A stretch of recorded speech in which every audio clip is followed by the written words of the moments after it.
To discuss the alternative HIV/AIDS conference, I'm now joined from Vienna by Joan Shenton, founder of the Immunity Resource Foundation.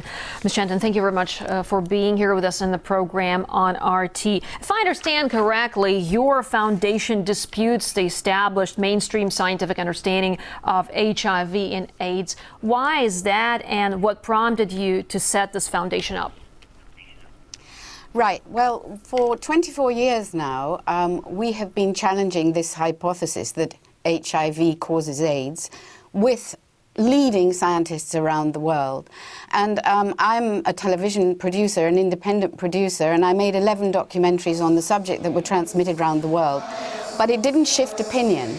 And what is happening this week in Vienna is extremely important, because the conference here that we had for 2 days before the big World AIDS Conference has shed light on all the major issues that challenge HIV as the cause of AIDS and AIDS as a sexually transmitted disease.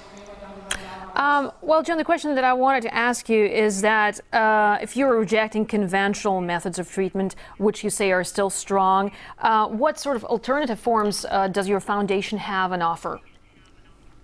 Well, conventional treatment has actually caused the death of a whole generation of young gay men in America when they were on the high doses of AZT. That is well documented. Not one single young man or woman, and there were a few women, who took the high doses of AZT has survived. Many, many others have survived who haven't taken the antivirals, and many have survived who have taken antivirals at times to damp down what essentially is an immune suppression for many, many different reasons.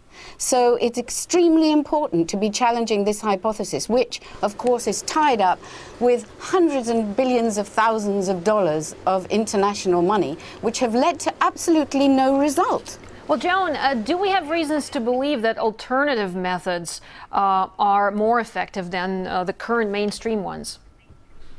Look, AIDS, as it's called, has remained restricted to the high-risk groups. It hasn't spread as a heterosexually spread disease at all. It hasn't behaved like an infectious disease. So what we have to do is actually change our lifestyle, and that's, you could say that's alternative.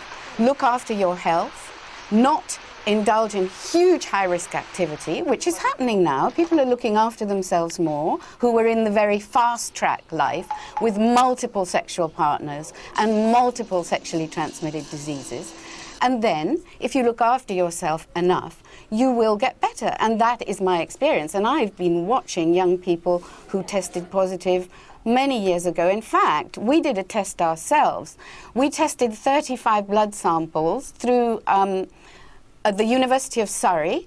We put 35 samples through 3 different test kits, and 2 of the test kits showed reasonably similar results. The 3rd test kit showed 19 people who were in the sort of no man's land area, right? So there were 19 anomalies there, and one of the young people tested negative twice when we took him to 2 London teaching hospitals, but he had tested positive 3 times on our blinded trial.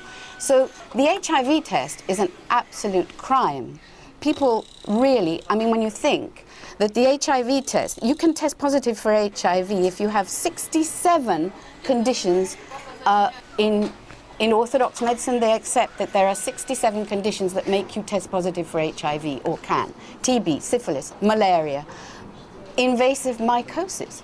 Okay, the question that I want to ask you now, I'm afraid I'll have to interrupt you, is that why is it that your theory didn't catch on?